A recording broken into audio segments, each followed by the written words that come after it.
계속해서 사도 바울이 돈과 헌금에 대해서 나눈 말씀들을 찾아보고 우리의 마음을 그 말씀들에 정렬을 시키자고요. 지식을 전하고자 이 그 동영상을 올리는 것이 아닙니다. 성령께서 말씀이 나갈 때 좌우에 날쌘 검으로 그 말씀에서 우리 마음에 옳지 않은 것들을 다 잘라내고, 혹시나 우리가 탐심, 돈에 대한 사랑, 탐심 이런 것들이 있다면 다 잘라내서 우리가 우리의 영과 마음과 생각이 새롭게 돼서 돈으로부터 자유케 되며 미래와 앞으로 필요한 것들에 대한 걱정, 근심에서 자유케 되고, 오직 여호와 하나님, 우리 주 예수 그리스도, 또 우리 안에 계신 성령님을 모시고 평생 살고자 하는 그런 의미다.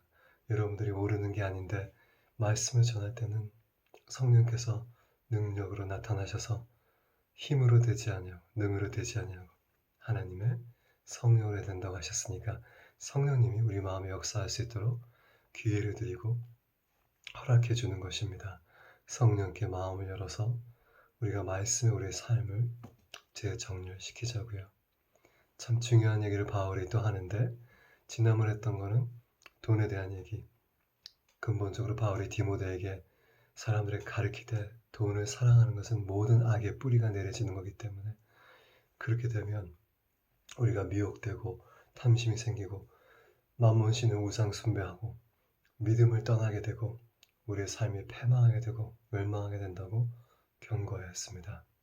실제로 세상 사람들이 그 길을 대부분 가고 있고 많은 그리스도인들도 그 길에 서 있기 때문에 반드시 우리는 하나님의 말씀에 우리의 삶을 비춰서 다 정열시키고, 하나님의 말씀에 옳지 않은 것들은 가치관, 생각, 나의 방향을 바꿔서 말씀의 검이 잘라내게 해서 우리가 십자가의 길로 다시 돌아서야 됩니다.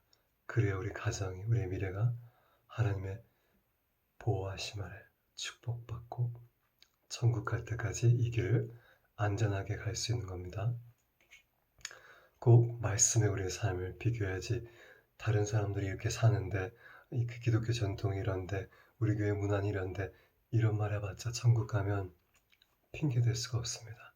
내가 너에게 말씀을 줬고 내가 너희들에게 성령을 줬는데 그것대로 살았냐? 그분의 인도하심대로 살았냐? 이렇게 비교가 되기 때문에 반드시 우리는 우리 삶을 늘 말씀에 비교해서 빛을 비춰서 정렬시켜야 됩니다. 너무 중요한, 가장 중요한 말씀의 권위, 권세 위에 우리의 삶을 정렬시키기를 간절히 저와 여러분에게 성령께서 부탁하시는 겁니다. 할렐루야. 바울이 헌금에 대해서 가장 잘 가르친 구절이 고린도후서 9장에 있습니다. 많은 헌금 시간에 이것을 인용하고 주보에 이것을 쓰기도 하는데, 사실 바울은 예수님보다 돈과 헌금에 대해서 가르친 것이 많지가 않습니다. 오히려 예수님이 훨씬 더 많습니다. 근데 바울은 사실 헌금에 대해서 얘기했을 때 이런 헌금 저런 헌금, 뭐 11조 얼만큼 이런 얘기 한 번도 안 했습니다. 바울은 11조 얘기도 안 했어요. 히브리서 7장에 사실 11조가 언급이 되긴 하는데, 예수님이 11조를 마태복음 23장 23절에 언급한 것처럼 바리새인들의 그 위선과 율법을 지키지 않고 율법의 가장 중요한 핵심을 지키지 않고 고러한 율법의 작은 것들에 신경 쓴다 하기 때문에 책망하시고, 율법을 지키되 율법의 중심도 같이 지켜야 된다. 그 당시에는 성전이 살아있었고 율법이 여전히 그 당시에 작동했기 때문에 예수님 십자가 못 박혀 죽으시기 전에 말씀. 그래서 언급을 했지만 12조를 가르치실 것이 아니고 그걸 권고한 것도 아니고, 율법도 살아나면 그건 작은 것보다 민트, 박하, 향 이런 거 잎사귀 11조 하는 거, 그거보다 그 율법의 weightier matters, 더 무거운 것들인 공의와 인자와 믿음, 어떤 번역에는 봉의와 인자와 사랑, 뭐 신실함 이렇게 나와 있는데, 그것도 하되 이것을 해야 된다. 율법을 지키려면 다 지켜야 된다. 이 말씀을 가르치면서 10조 언급한 거고, 사도 바울의 11조에 대한 언급했을 때는 히브리서 7장 말씀이 있는데 멜기세덱의 대열에 예수께서 나왔다. 멜기세덱이 레위보다 더 크다. 더 큰 자가 그 낮은 자를 축복하지 않냐. 낮은 자가 큰 자에게 주지 않느냐. 공물을 바치지 않냐. 이 설명을 하면서 아브라함이 멜기세덱에 평생에 딱 한 번입니다. 딱 한 번이야. 또 자원하는 마음에서 전쟁이 끝나서 그 전리품 중에 10%를 그들의 살렘, 예루살렘에게 셀렘의 왕인 멜기세덱, 부모도 없고 영원히 있는 자, 참 신비로운 그 사건인데 그에게 10%를 줍니다. 전리품의 10% 평생에 딱 한 번만 준 겁니다.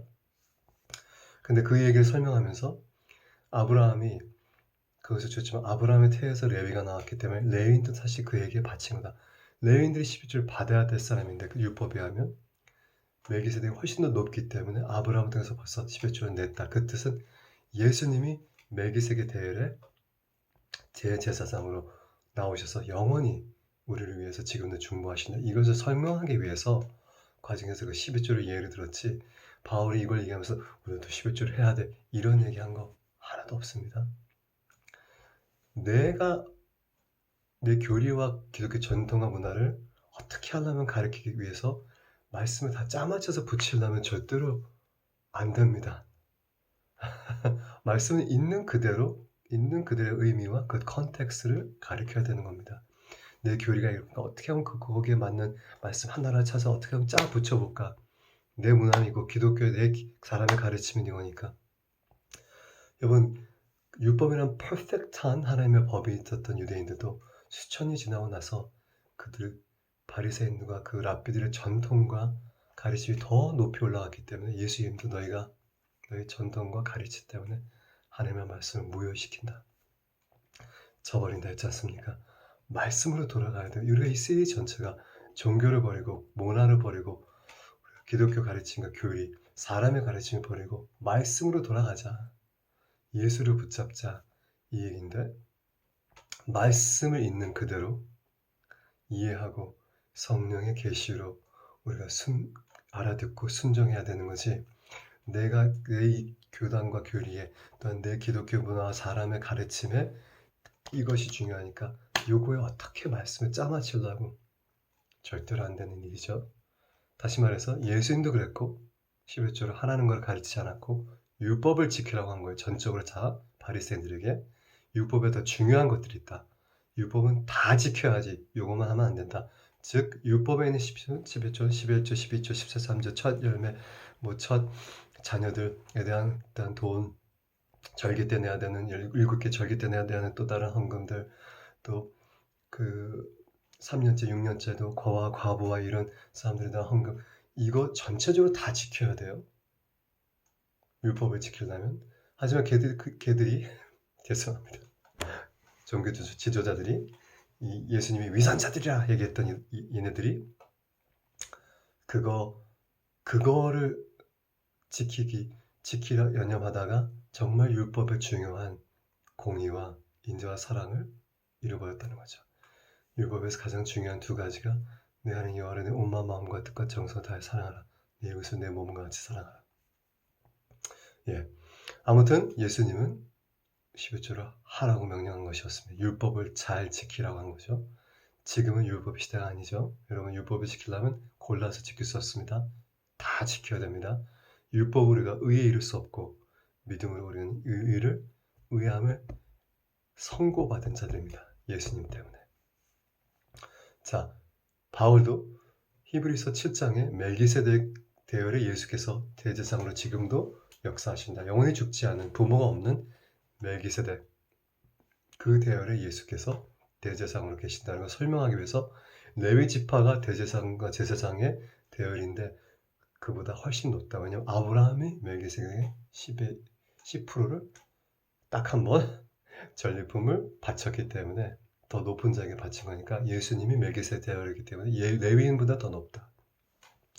그의 희생도 레위인처럼 매년 드리는 것이 아니라 한 번 드렸다. 이 설명을 하기 위해서 11조 언급한 거지 10조 해야 되나 안 해야 그런 말씀 하나도 없습니다. 오히려 사도 바울은 굉장히 단순하게 이렇게 고린도후서 9장에 이렇게 설명합니다. 핵심은 이거예요. 고린도후서 9장 6절. 이것이 곧 적게 심는 자는 적게 거두고 많이 심는 자는 많이 거둔다 하는 말이로다. 각각 마음에 정한 대로 할 것이요. 헌금을 얘기하는 거예요. 인색함으로 억지로 하지 말라. 하나님은 이런 사람들 즐거워하지 않아. 하나님은 즐겨내는 자를 사랑하시느니라. 인색하고 억지로 하지 말라. 이 가르침입니다. 그렇기 때문에 교회에서 억지로 하게 포스를 하면 안 된다는 겁니다. 여러분 헌금 봉투가 돌아가면 사람들에게 억지로 해도 포스하는 거나 마찬가지입니다. 낼 사람들은 미리 다 준비해서 가지고 옵니다. 그 봉투 이렇게 헌금만 돌릴 필요가 없습니다. 감사하게도 요즘 많은 교회들이 그걸 안 돌려서 감사한데 억지로 뭔가 이렇게 구걸하듯이 그렇게 돈을 내라고 해서는 아니 됩니다. 바울이 그렇게 가르쳤으니까. 또 인색함으로 하지 말라. 그런 내가 인색하면 뭐냐면 내가 교회 왔으니까 최소한의 종교적인 행위는 해야지 이렇게 하지 말라는 겁니다. 또한 나는 이만큼 있는데 거기 아주 작은 것만 예수님이 가르쳤듯이 너희가 준 것에 크고 작음이 가치가 주어지는 게 아니라 뭘 안 줬냐에 대해서 가치가 주어지기 때문에 인색함으로 하지 말라. 하나님에 대해서 인색하지 말라. 예수님이 가르쳤잖아요. 그죠? 그래서 너희가 마음에 정한 대로 하라. 첫 번째.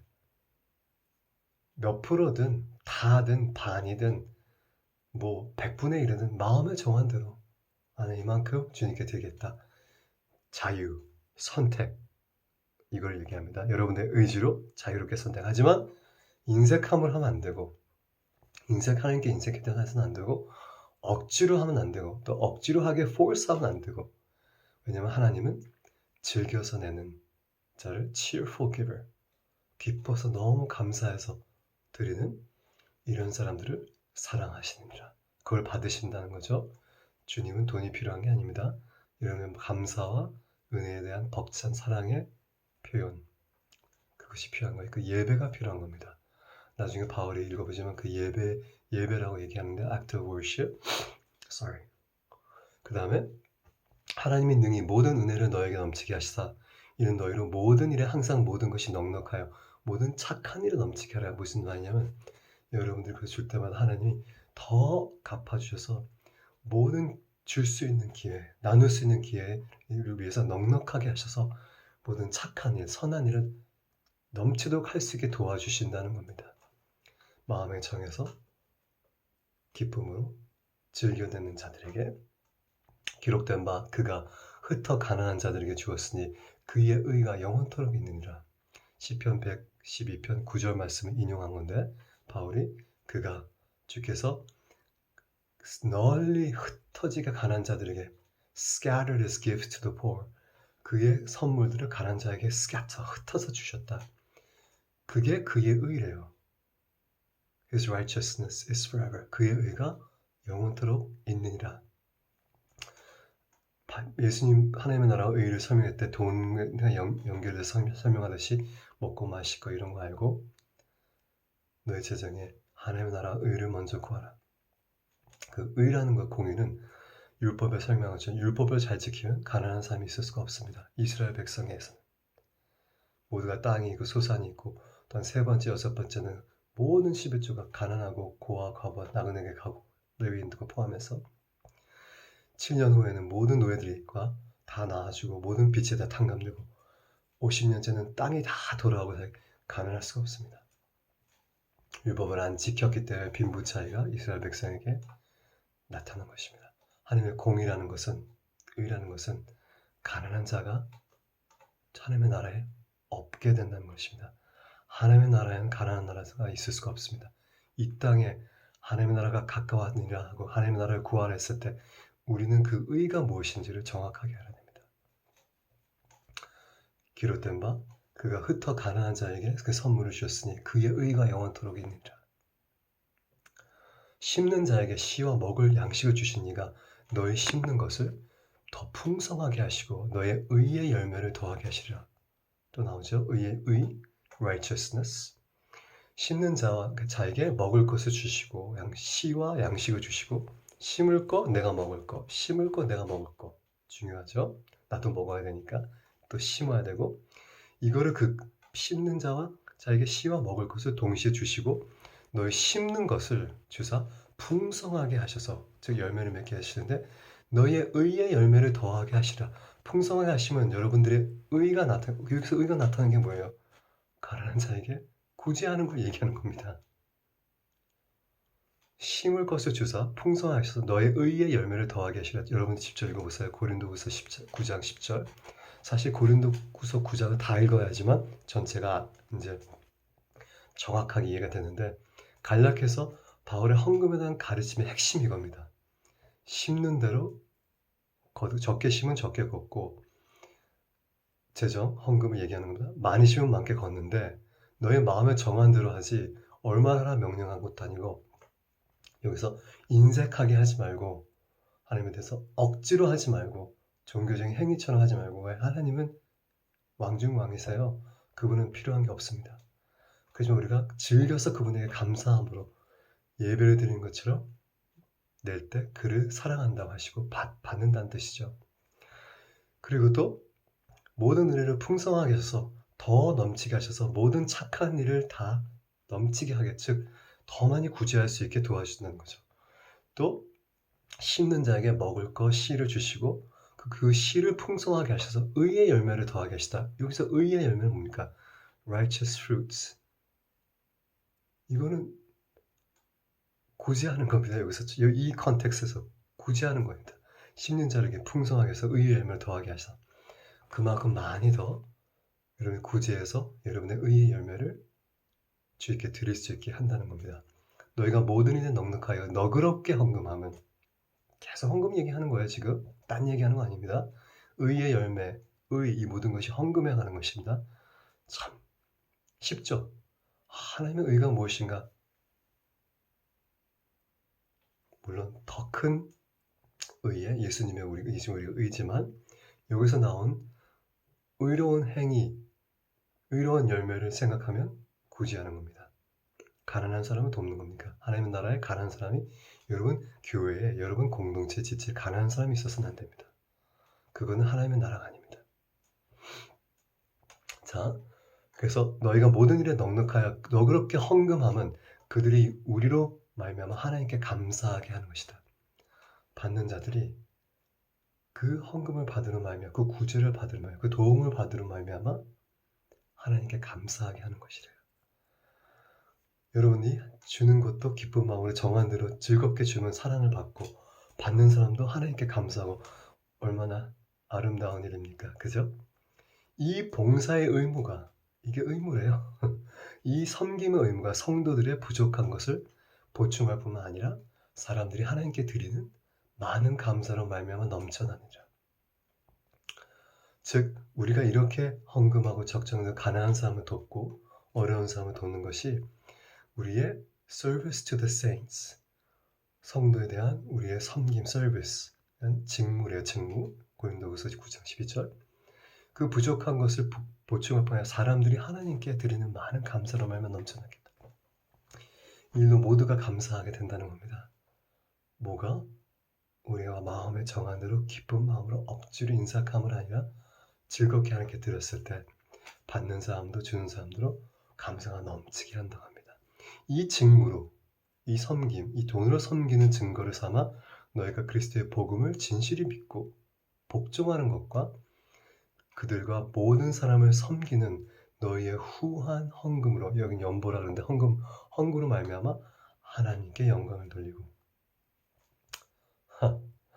이게 지금 다 복음과 모든 거 연결. 너희가 그리스도의 복음을 진실히 믿고 복종하는 것과 그들과 모든 사람들을 섬기는 너희의 후한 generous한 넘친 너그러운 헌금으로 말미암아 하나님께 영광을 돌리게 된다. 그들이 너희를 위하여 간구하고 또 기도하게 되고 하나님이 너희에게 주신 그 지극한 은혜로 말미암아 너희를 더욱 사모하니라. 말할 수 없는 그의 은사로 말미암아 하나님께 감사합니다. 즉 이 서로를 헌금으로 섬기고 가난한 자를 섬기고 어려운 사람을 섬기고 그리스도의 지체 안에 그 어려운 성도를 섬기로 말미암아 하나님께 영광이 되고 하나님께서 그 제사를 받으시고 하나님께 사람들이 감사하게 되고 너희들도 감사하고 즐거워하게 되고 이게 놀라운 은사래요. 이게 놀라운 은사래요. 이 말할 수 없는 그의 은사로 말미암아 감사합니다. 바울의 표현이 너무 멋지죠. 헌금이 이렇게 즐거운 일이고 너무 감사한 일이고 의의 열매이며 또 넘치도록 하는 것이 하나님의 뜻이고 가난한 자에게 하는 것이 하나님의 뜻이고 이 일로 말미암아 우리가 복음에 순종하게 되는 뿐만 아니라 모든 사람들이 하나님께 영광을 돌리고 그래서 더욱 이 은혜를 사모하게 된다고 하는데 이것이 말할 수 없는 하나님의 은사라고 합니다.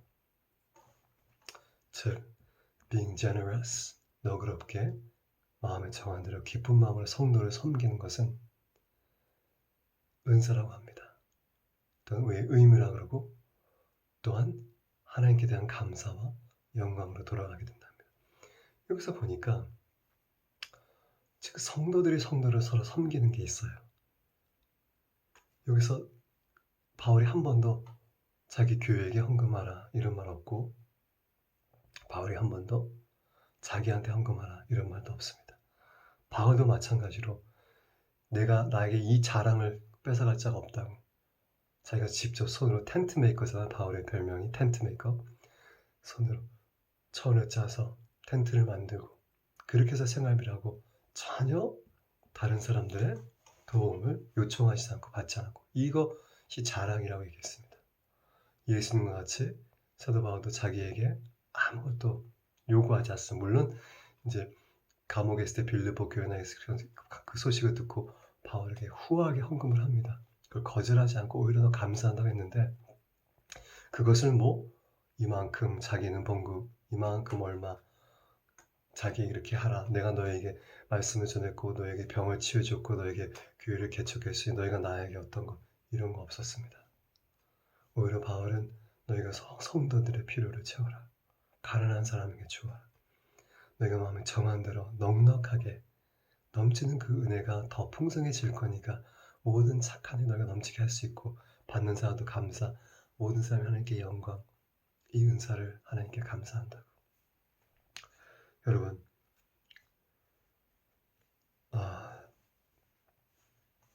우리 기독교 전통에서 특별히 한국 교회에서 여러 가지 이렇게 헌금들이 있습니다.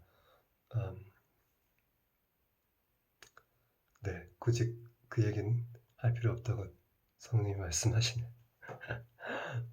우리가 뭐 어떤 단체나 기독교 전통과 문화 이런 거에 비교할 필요 없이 우리가 하나님의 말씀대로 삽시다. 불필요한 전통과 사람의 가르침과 교리와 종교적인 것들은 다 버립시다. 바울의 가장 핵심적인 헌금에 대한 가르침이 고린도후서 9장입니다. 적게 심으면 적게 걷고 많이 심으면 많이 걷는다. 마음에 정한 대로 하고 인색하지 말고 억지로 하지 말라. 하나님이 즐겨하는 자들을 사랑하신다. 받으신다. 넉넉히 모든 은혜 넘치게 해서 모든 기회에 따라 넉넉하게 너희들이 착한 일을 할 수 있게 도와주신다. 심지어 예수님도 가난한 자들, 그가 흩어 가난한 자에게 주었다. 그의 의가 영원토록 있다. 즉 예수님도 가난한 자에게 많은 것을 나누셨고 그것이 하나님의 의라고 얘기합니다. 심는 자에게 우리에게 씨와 먹을 것을 주시고 심을 것과 먹을 것을 주시고 심을 것을 주시는 것 그것을 더 풍성하게 하셔서 몇 배나 늘려서 너의 의의 열매를 하나님께 더하게 하신다. 열매는 하나님께 드리는 거잖아요. 그게 의롭다 한답니다. 의로운 행위라고 합니다. 가난한 자에게 구애하는 것. 이것이 성도의 직무라고 하고 이것이 또 우리가 그리스도의 복음을 진실로 믿고 복종하는 것과 그들과 모든 사람을 섬기는 너희의 generous한 헌금, generous한 너그러운 헌금으로 말미암아 하나님께서 영광을 받으신다고 하십니다. 바울의 가르침 핵심이 이것입니다. 헌금에 대해서 그 다음에 바울이 이제 고린도 교회에게 이제 쓰면서 대부분 바울은 1차, 2차, 3차 그 교회 개척할 때 이제 신학교에서 이제 선교 여행이라고 하는데 그건 나중에 붙인 그 단어고 이 사도행전을 보면 교회 개척 복음을 전하기 위해서 다녀서 도시마다 복음을 전하고 먼저 유대인 회당에 먼저 가서 전하고 그 다음에 이방인에게 전해서 가정교회를 세우고 지도자를 세우고 이것을 3번이나 돌아다니면서 로마 제국 전체를 다 돌아다니면서 했습니다. 그러면서 헌금을 거둔 것이 있습니다. 그거는 유일하게 그 당시에 사실 굉장히 교회들이 힘들었고 로마 제국 전체가 이 그 큰 보면 이제 사도행전 11장 28절에 27절 그 중에 선지자들이 예루살렘에서 안디옥에 이르니 예루살렘의 선지 그 예루살렘 교회가 안디옥 즉 이방인 교회 본부라고 얘기할 수 있어요. 바울과 바나바의 본부 그 본부에 이르니 그 중에 아가보라는 선지자가 있는데 일어나서 성령으로 말미암아 선지자는 반드시 성령의 감동으로 예언합니다. 나의 생각대로 하는 것이 아닙니다. 그래서 선지자도 잘 이해를 못해요. 근데 여기는 정확하게 천하의 큰 흉년이 아주 큰 흉년이 들리니 클라디우스 황제 때 그렇게 되더라. 수년 동안 지속됐어요. 이게 AD 47년, 8, 7, 9, 41년부터 거의 AD 57년까지 그냥 거의 10년이 넘게 이 흉년이 들었기 때문에 엄청나게 많이 사람들이 죽었고요. 폭동도 많이 일어났고 그 당대. 그래서 이제 그 제자들이 29절 사도행전 11장 각각 자기의 힘대로 할 수 있는 만큼 유대 사는 형제들에게 부조를 보내기로 했다. 헌금을 보내기로 했다. 이거를 실행해서 진짜 그들을 해서 바나바 사울의 손에게 장로들에게 보내라. 예루살렘 장로들에게 보냈습니다. 왜냐하면 예루살렘이 가난했기 때문에 안디옥 교회는 부유했기 때문에 마찬가지로 고린도 교회도 부유했습니다. 부유했는데 이제 고린도 교회가 이제 헌금을 작정한 것들 가난한 사람들을 위해서 예루살렘 교회에서 이제 헌금을 작정한 것들을 좀 소홀히 하니까 그를 격려하기 위해서 계속해서 이제 얘기를 해요. 그러면서 고린도 전서 16장 1절에는 성도를 위하여 너희가 헌금하는 곳에서 내가 갈라디아 교회에 명한 것과 같이 너에게도 한다. 갈라디아 교회도 똑같이 편지를 썼다.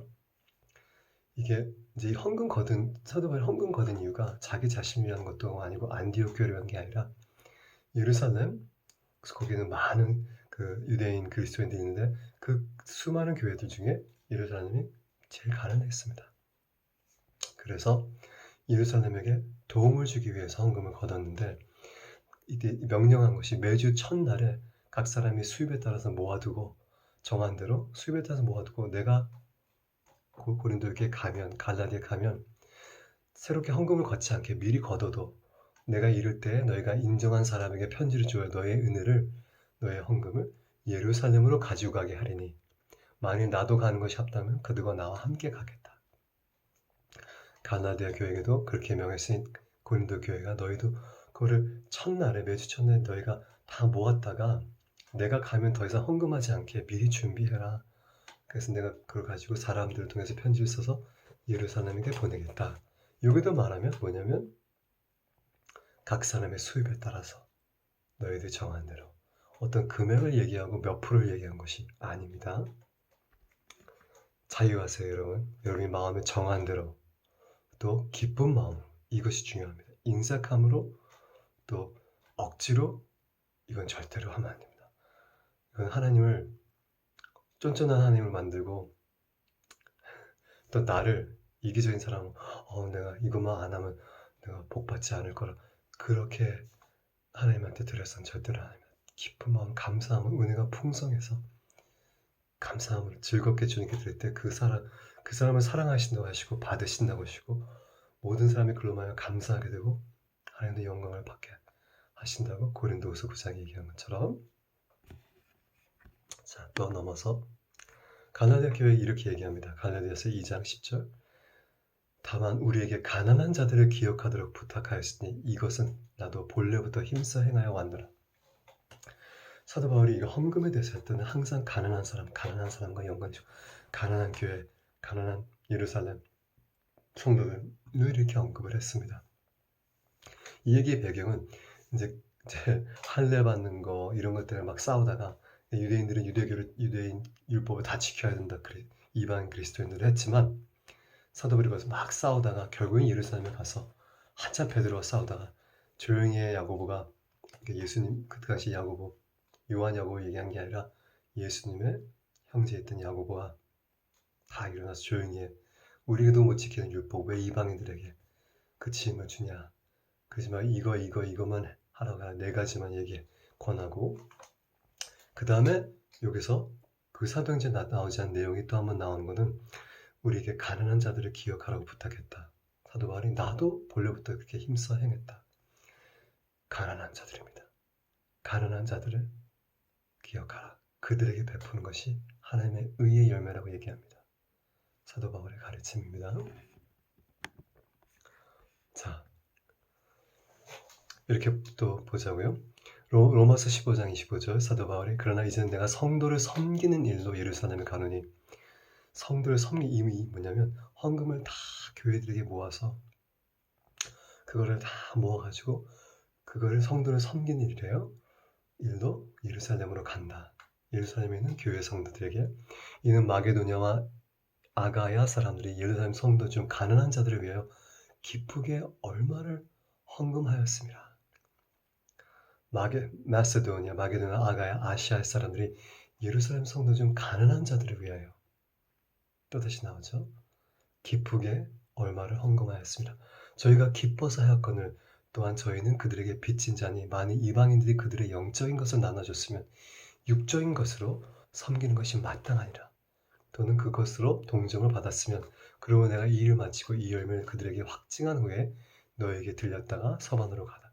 이 얘기를 하면서 무슨 얘기하면 저희가 기쁨으로 이 헌금을 너에게 준다. 예루살렘에 있는 가난한 성도들에게 영적인 그 유업을, 예루살렘에서 복음이 나와서 이방인에 갔기 때문에 이방인의 풍성한 육적인 것들을 당연히 그걸로 섬기는 것이 마땅하다.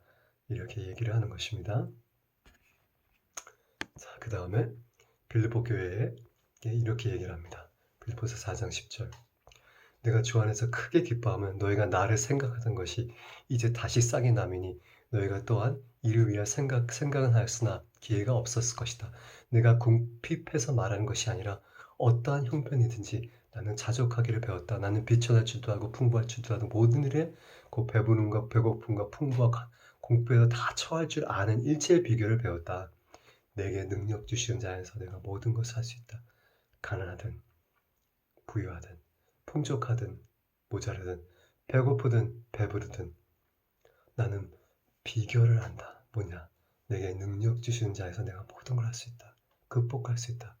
우리는 그 구절만 외우잖아요. 그 구절의 배경이 뭐냐면 가난할 때도 내게 능력을 주시고 풍부할 때도 배고플 때도 배부를 때도 모든 것을 잘 처리하고 견디고 나눠주고 참을 수 있는 능력을 그리스도께서 주신다는 겁니다.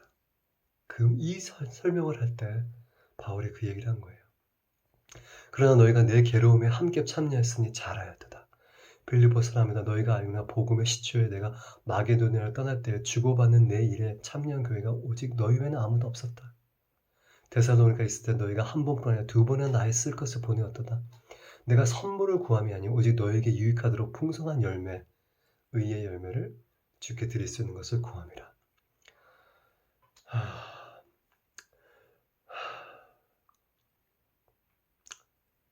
I'm being moved by the Spirit of God. 성령의 감동이 있네요. 내게는 모든 것이 있고 또 풍부하다. 나는 족하다는 말이에요. 사도바울. 난 족해. 에브라임도 편에 너희가 준 것을 받았으니 내가 풍족하니 이는 받으시만한 향기로운 제물로 하나님이 기쁘게 하실 것이다. 여기서 보면 하나님이 이 빌립보 교회가 바울에게 감옥에 있을 때 헌금한 것을 기쁜 제사로 예배로 받으셨다는 겁니다. 너희 하나님이 그리스도 예수 안에 영광 가운데 그 풍성한 대로 너희 모든 쓸 것을 지으시라. 우리는 또 그것만 외우죠. 빌립보서 4장 19절. 그렇게 해서는 안 됩니다. 빌립보 교회의 이 축복은 빌립보 교회가 바울이 외롭고 어려웠을 때 한 번도 아니고 두 번이나 쓸 거를 보내서 풍성한 의의 열매를 하나님께 제사로 기뻐 바르신 죄로 드렸기 때문에 하나님이 이제는 그리스도 예수 안에서 너희의 풍성한 것을 채워주시라. 이 축복을 그때 인용한 것입니다. 사실 빌립보 교회가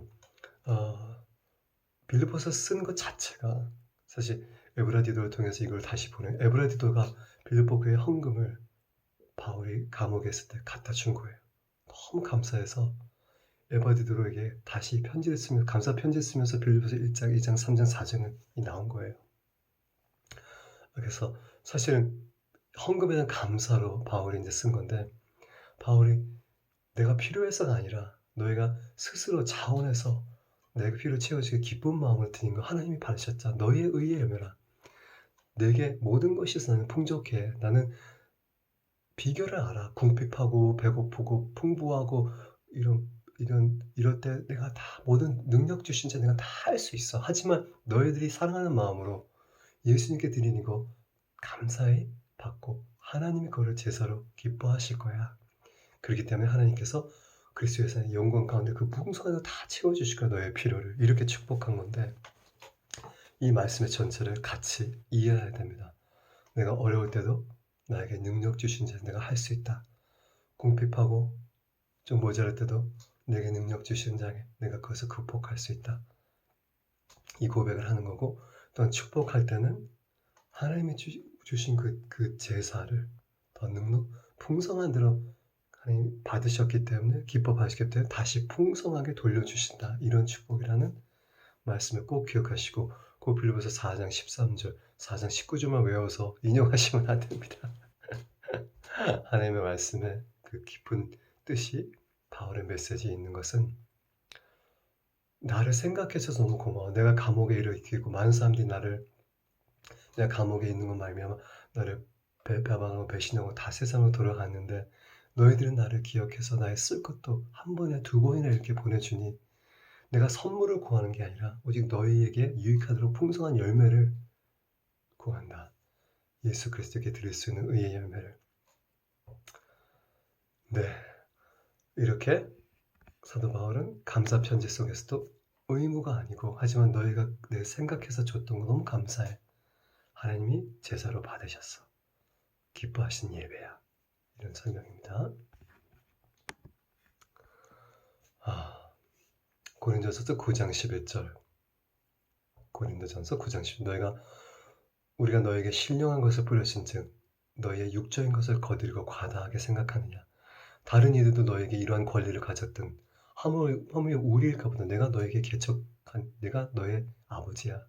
너희가 신령한 것을 뿌렸는데 너희들에게 육적인 것을 거두는 것을 과다하게 생각하느냐. 하지만 우리가 이 권리를 쓰지 아니하고 범사에 참는 것은 그리스도의 복음에 아무 장애가 없게 하리라. 우리도 너에게 영적인 것을 줬기 때문에 너의 육적인 것을 거둘 권리가 있지만 그 권리를 쓰지 않을 거야. 왜냐하면 복음에 장애가 있을까 봐 내 손으로 내 생활비를 다 충당할 거야. 이렇게 말하면서 이와 같이 주께서도 복음 전하는 자들이 복음으로 말미암아 살라고 명하셨으니 그러나 내가 이것을 하나도 쓰지 아니하였고 또 이 말을 쓰는 것은 내게 이같이 하여 달라는 것이 아니라 내가 차라리 죽을지언정 누구든지 내 자랑하는 것을 헛되게 돌리지 못하게 함이라.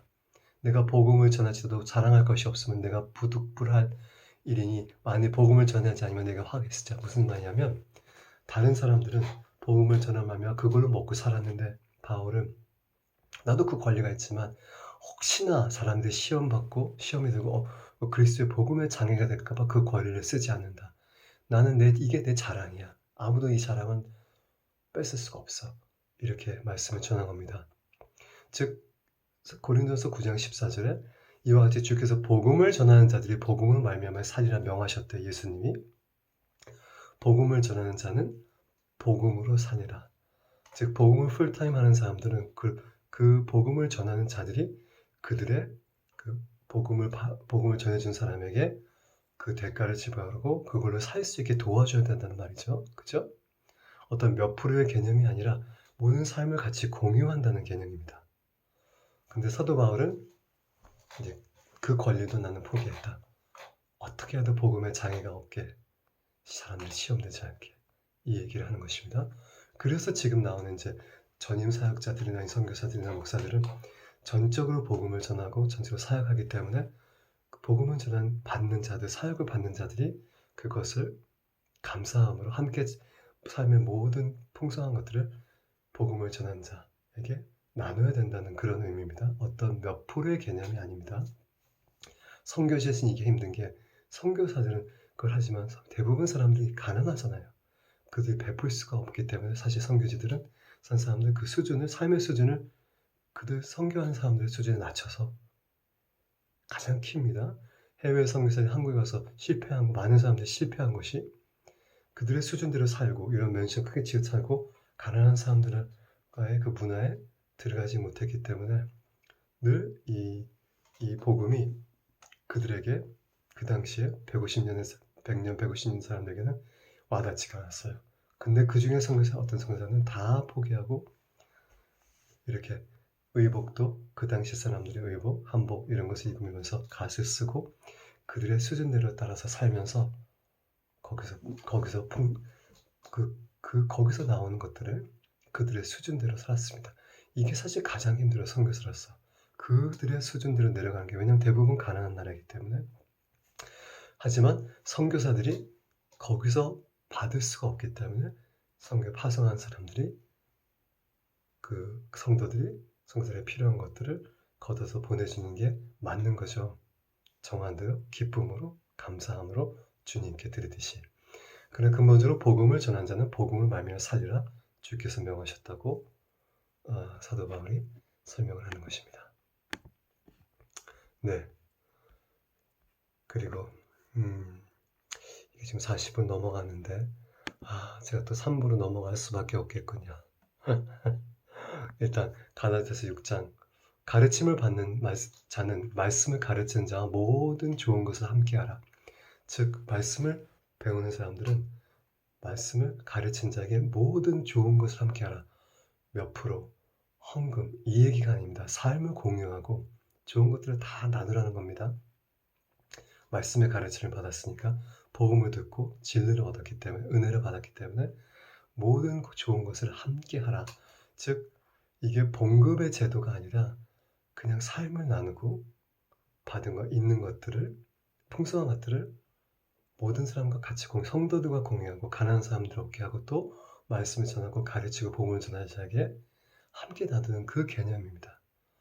지금 우리의 이 시스템과 이것이 굉장히 많이 비성서적으로 됐다는 것이 말씀을 보면 지금 11절부터 해서 예수님 말씀부터 돈에 대해서는 굉장히 차이가 있고 우리가 how far we have come 얼마나 멀어졌는지 가르침을 받는 자는 갈라디아서 6장 6절 가르치는 자와 모든 좋은 것을 함께 하래요. 모든 좋은 것을 스스로 속이지 말라. 하나님은 업신여김을 받지 아니하니 사람이 무엇을 심든지 그대로 거두리라. 내 자신을 속이지 말라. 하나님이 업신여김을 받지 않는데 너희가 심는 대로 거둔다. 즉 넉넉하게 심고 풍성하게 심으라는 거죠. 그죠? 어떤 하나님을 비즈니스 하듯이 대하지 말라고 어떤 몇 프로에 따라서 몇 프로의 수확을 그다 이런 식으로 계산하지 말라는 겁니다. 모든 좋은 것들을 풍성히 나누라고 하는 겁니다. 그래서 저는 이제 개척교회 하는 사람들이나 또 작은 교회 성도 50명, 100명 교회는 사실 그 성도들의 이런 몇 프로의 헌금 이거 갖고 충분하지 않습니다. 왜냐하면 몇 프로의 헌금도 다 안 하기 때문에. 그래서 많은 목회자들이 고생하고 못 먹고 자녀들이 고생하고 그런 모습을 볼 때마다 그들이 말씀대로만 가르쳤다면 그들이 스스로 말씀을 읽고 말씀대로만 한다면 10명이든 5명이든 그 가정 안에 그들의 수준에 따라서 그 성도들 수준에 따라서 모든 좋은 것들을 함께 나누게 되는데 복음과 함께 복음을 전하는 자와 또한 가난한 사람들이 없도록 다 함께 모든 성도들이 같이 공유하는 것인데 왜 이러한 가르침을 말씀의 가르침을 안 하고 또 우리도 이 말씀을 읽고 실행을 안 하는지 참 마음이 안타깝습니다. 하나님의 그리스도의 몸은 기업이 아닙니다. 그리스도의 몸이고 지체고 공동체입니다. 그래서 우리 엘라임도 커뮤니티라고 얘기를 하잖아요. 저는 처치한 얘기를 왜냐하면 처치는 딱 하나밖에 없어요. 에클레시아 그리스도의 몸인데 물론 그거를 여기저기 지체들의 이름을 하긴 하지만 저는 사실 예수님이 이 에클레시아를 세울 때 그 권세를 주실 때도 사단에 대한 그 권세와 권위를 주시면서 그 그리스도인의 공동체, 그리스도의 몸에 대해서는 우리가 다 유기체로 연결이 돼 있어서 모든 것을 같이 좋은 것을 나누고 힘들 때도 힘든 것을 나누고 어려움과 근심도 나누고 감사를 나누고 기쁨도 나누고 이렇게 유기체로 하나로 만들어주는데 기업으로 만들어서는 안 됩니다. 예. 갈라디아서 6장 10절 그러므로 우리가 기회 있는 대로 모든 이에게 착한 일을 하되 더욱 믿음의 가정들에게 하지라. 너희가 베풀 때 물론 모든 기회에 할 수 있는 한 착한 일을 하되 베풀 때 믿음의 가정에 더욱 하라. 공동체 안에 지체 안에 어려운 사람들 겪는 것을 함께하고 돕고 할 수 있는 한 그 기회를 통해서 하나님께 영광을 돌리라. 주님께 기쁨의 제사를 드리라는 사도 바울의 권고입니다. 아마 3부까지 넘어가야 될 것 같은데 지금까지 말씀 잘 들으셨는데 제가 말씀 하나하나 인용한 거를 저는 please 요청하는 거 여러분들 직접 찾아보세요. 여러분 안에 성령이 계시기 때문에 아무도 가르칠 필요 없습니다. 우리가 너무 전통과 문화와 기독교 교리와 사람의 가르침이 꽉 차 있기 때문에 이것들이 들을 자리가 없기 때문에 일단 그거 다 내려놓고 빈 마음으로 새로운 마음으로 말씀이 사도 바울이 어떻게 헌금과 돈에 대해서 얘기했는지를 직접 찾아보시고 직접 성령님의 인도하심으로 마음을 새롭게 하시고 말씀에 순종한 삶을 우리 함께 삽시다. 할렐루야. 오늘 밤도 샬롬, 바셈, 예슈아 메시아. 오늘 밤에는 좋은 꿈들 꾸시고 오늘 밤에는 꿈속에 환상과 비전과 하나님의 음성이 들리고 또 성령의 그 놀라운 감동하심으로 말미암아 꿈을 통하여서 하나님을 만나고 예수님을 보게 되고 천사의 방문을 받고 이러한 말씀에 있는 기적들이 여러분들에게 임하기를 예수님의 이름으로 축복하고 기도합니다. 아멘.